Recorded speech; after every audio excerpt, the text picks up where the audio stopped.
Here's a question from Peter. In the chapter 14 introduction, Geoff states, we can't teach one way of living, but live working towards another. Powerful, I get it, he says. It is a big leap if we're stuck in the corporate world while trying to transition into full-time permaculture work or design.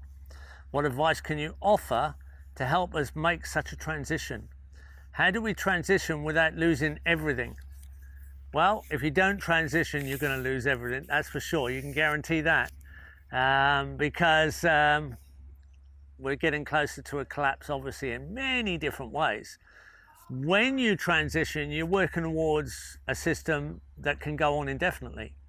But the big move is that first step. How do you make a committed move?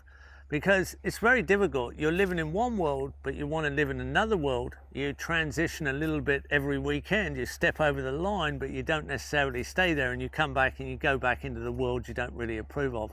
And it kind of gets scary after a while and really boring.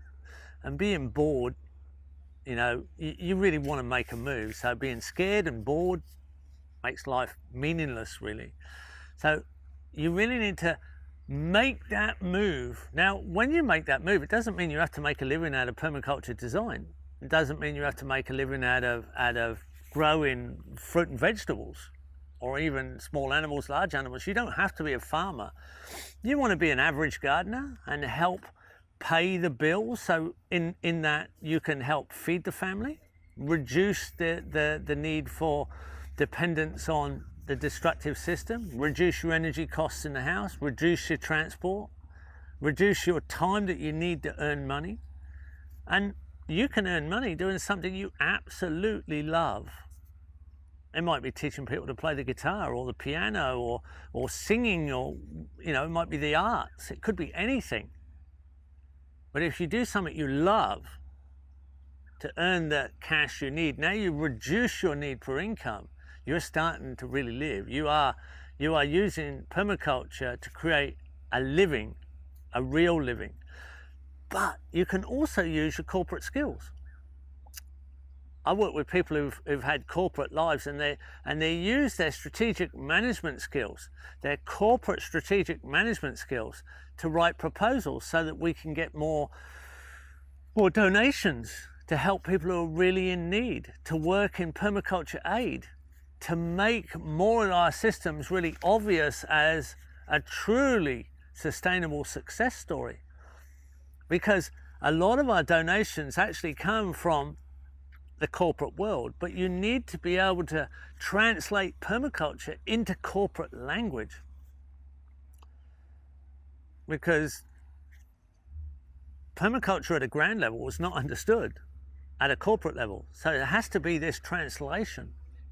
So many people move and transition into the permaculture world carrying their professional skills with them and using them inside the permaculture world to help us move quicker forward towards that tipping point. That's very, very common. So you can change the wheels of progress towards a permaculture cycle of wheeling return, right, through adaptation of your present skills within the permaculture world. But primarily, you need to feel comfortable.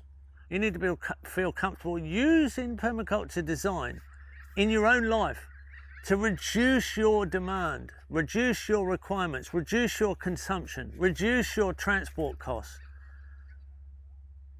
increase your time quality with your friends and family.